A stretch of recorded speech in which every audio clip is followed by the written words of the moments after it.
Chico, nós estamos aqui, felizmente, diante de uma noite extraordinária, em termos de divulgação, em termos de serviço prestado em favor da doutrina e, consequentemente, em favor do homem. E nós queríamos, em princípio, saber, Chico, se é importante o trabalho dos veículos de comunicação na atualidade, naquilo que ele pode levar, em nome da doutrina, como contribuição para o homem. Os nossos amigos espirituais são unânimes em afirmar que toda sugestão do bem que possamos levar à comunidade, independentemente de nossas convicções, é trabalho dos mais nobres e dos mais necessários em favor do progresso humano, mesmo porque a extinção da violência e da delinquência mesmo encontrarão vacina adequada em toda a divulgação do bem que se possa fazer através dos nossos órgãos de comunicação, que de certo não estão por acaso entre nós, e sim pelos desígnios da providência divina em nosso benefício. Isso quer dizer, Chico, que a terapia do Evangelho talvez seja a solução adequada para a felicidade do homem? Quando enfermos, nós nos empenhamos em atender aos conselhos médicos, porque através do nosso sofrimento físico compreendemos a nossa necessidade de respeitar os diagnósticos e os prognósticos dos nossos missionários da medicina.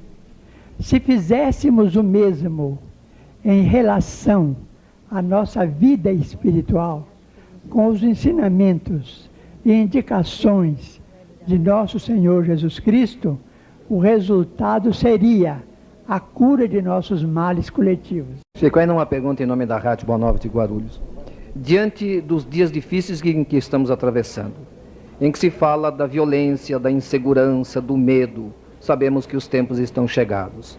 Mas qual a posição dos espíritas diante da coletividade nesses dias difíceis de insegurança, de medo, de violência? Eu estimaria informar que não tenho condições para responder as perguntas que nos são endereçadas, porque não sou a pessoa indicada para isso. Mas, na posição de servidor dos mais pequeninos da doutrina espírita, se nós não servíssemos deficitariamente aos ideais da doutrina, de certo que a evolução do nosso concurso fraterno seria imensa no campo de cooperação com as autoridades que nos dirigem, para que a violência e a criminalidade se passam devidamente extintas. Apenas uma pergunta. Nós, os adultos, os homens mais maduros, já estamos diante do caminho que a doutrina dos Espíritos vem nos proporcionando. Mas eu te pediria, Chico, uma mensagem aos jovens, que serão aqueles que amanhã darão continuidade aos ensinamentos da doutrina dos Espíritos, porque nós temos observado nos centros, nas reuniões, muitos jovens participando das reuniões. Eu pediria a você uma mensagem de incentivo aos jovens, aqueles que amanhã serão os guardiães da doutrina. Respeito com muito carinho e com muito apreço a palavra do nosso amigo entrevistador. Entretanto, de minha parte, tendo alcançado, para felicidade minha, uma faixa extensa de janeiros em minha atual existência, de minha parte sou a pessoa que espera dos jovens a mensagem de que necessito para terminar bem ou menos mal a tarefa que tem estado em minhas mãos, porque a maioria dos jovens, em todos os setores da religião, da ciência, da política mesmo, em todos os setores do progresso humano, pautam as suas vidas com muita beleza espiritual e com muito entusiasmo, inspirando-nos a necessidade de descrer da disponibilidade até o fim dos nossos dias. Em seguida, uma irmã nossa que dirá o órgão de imprensa fará uma pergunta ao Chico. Chico, eu sou do semeador da Federação Espírita, né? E eu sou jovem. A minha pergunta seria, que ele acabou de falar, uma mensagem para os jovens, né? Mas eu vou mudar, né? Vou passar sobre a tua mensagem de Castro Alves, a tua não, de Castro Alves, a respeito dos conflitos que possivelmente irão passar pela Terra, né? Possivelmente irá acontecer. A Terra vai encontrar aquela posição de harmonia e de paz tão esperada por todos nós? Eu acredito na providência divina e acredito na capacidade humana de corresponder à providência divina, ainda mesmo que a nossa resposta de criaturas falíveis pareça um tanto ou quanto tardia. Nós não acreditávamos na televisão, e a televisão está aí, unindo o mundo todo, a ponto de escritores nossos denominarem a Terra de hoje como sendo uma aldeia global. Nós não acreditávamos no acesso do homem ao território da Lua, e nós sabemos que isso é uma realidade inconteste nos tempos de hoje.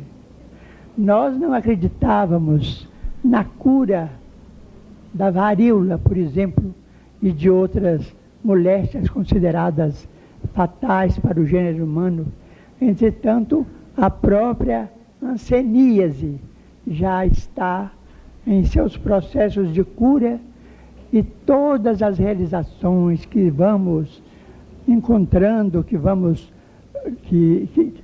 conquistando com a bênção de Deus, vem a ser um conjunto de respostas do alto à nossa indecisão e à nossa dificuldade, à nossa descrença, para que nós tenhamos um pensamento positivo a respeito de nós mesmos. Mas esse nós mesmos inclui muito trabalho para cada um de nós e muita força de resolução para não trairmos os nossos compromissos. Em seguida, nosso irmão Dr. Silvio de Oclarim. Chico, aproveitamos para trazer o nosso abraço a você, muito carinhoso. E a pergunta é a seguinte: muitos irmãos nossos estão sofrendo agora os rigores do desemprego. Gostaria de que você me informasse se isso seria, no momento, uma espécie de provação coletiva, e como que você poderia nos analisar do ponto de vista espiritual esse problema da atualidade.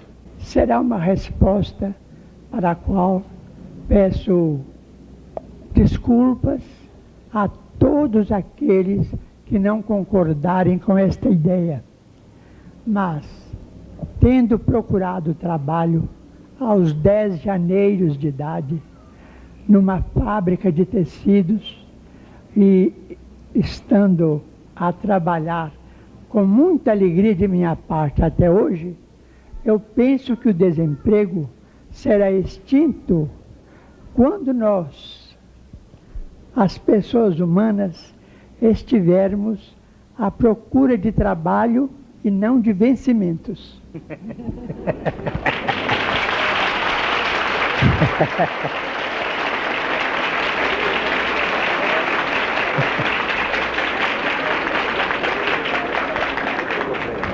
Em seguida, Dr. Freitas Nobre, da Folha Espírita.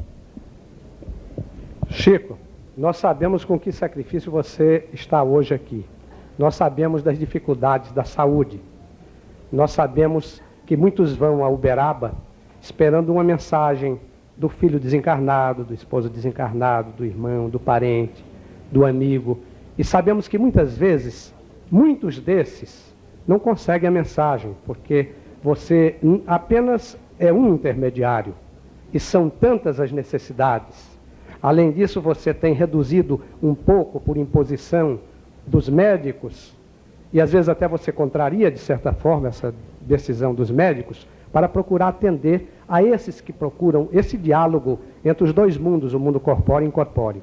Nós perguntamos a você, como poderíamos consolar um grande número desses pais, irmãos, filhos, amigos, noivos, noivas, que procuram o consolo daquela correspondência com o além, sabendo que o túmulo não existe senão para a carne, que o espírito sobrevive e o diálogo permanece. Que palavra ou que palavras de carinho você teria, de compreensão, de esperança, para aqueles que não puderam ainda obter essa mensagem, uma mensagem dos entes queridos que estão do lado de lá? Eu peço desculpas se faço uma pequena referência ao meu problema atual de tratamento. Determinada amiga a quem prezo muitíssimo me disse há dias que, estando numa repartição, encontrou alguém um tanto marginalizado ao lado da fila de interessados em pagamentos pré-determinados. Alguém então perguntou a esse companheiro: o que há com o senhor? O senhor está doente? O que é que o senhor tem? Ele disse: eu tenho 72 anos. Então eu digo mesmo, eu não estou doente. Eu tenho 72 anos. Estou. E estou muito feliz por ter atingido os 72. Agora, com respeito à comunicabilidade com o mundo espiritual, eu acredito que se as criaturas se dividissem, o quanto possível, em grupos de 5, 6, 10 pessoas e fizessem as suas preces em local certo, em horário certo, elas teriam, através da inspiração, muito consolo e muito reconforto, além de muitas delas trazerem a condição de portadores de mediunidade aflorante, vamos dizer assim. E se essas orações forem acompanhadas por diálogos de reconforto, de estudo, de observação em torno da vida e em torno de todo o material que há mais de 100 anos estamos recebendo na Terra, provando a imortalidade da nossa sobrevivência, isso seria uma providência ideal, porque a criatura independeria da cooperação de médiuns particulares, como no nosso caso, como também acreditamos que a parapsicologia evoluirá de tal modo que a eletrônica, talvez, com a permissão de Jesus, nos ofereça máquinas que nos ajudem no diálogo com aqueles que nós amamos tanto e que partiram antes de nós. Isso seria um bálsamo para a muita saudade que se transforma às vezes em moléstia letal em nossa vida, amparando-nos e consolando-nos para que cada um de nós esteja no seu próprio dever, sem o desejo da morte prematura, porque nós observamos hoje um fenômeno muito difícil, de muito difícil solução, a predisposição ao suicídio, que consideramos a atitude das mais lamentáveis tomadas por nós neste mundo, por inconformação ou por qualquer outro motivo, porque a vida é um dom de Deus, é um patrimônio de Deus. Nós não conhecemos a intimidade da vida, por muito que a ciência possa produzir os mais belos feitos de observação. E, portanto, nós devemos respeitar a vida como obra de Deus e esperar que a vida se transforme em nós por si mesma no chamado fenômeno da morte, que não passa de um ticket para outra vida.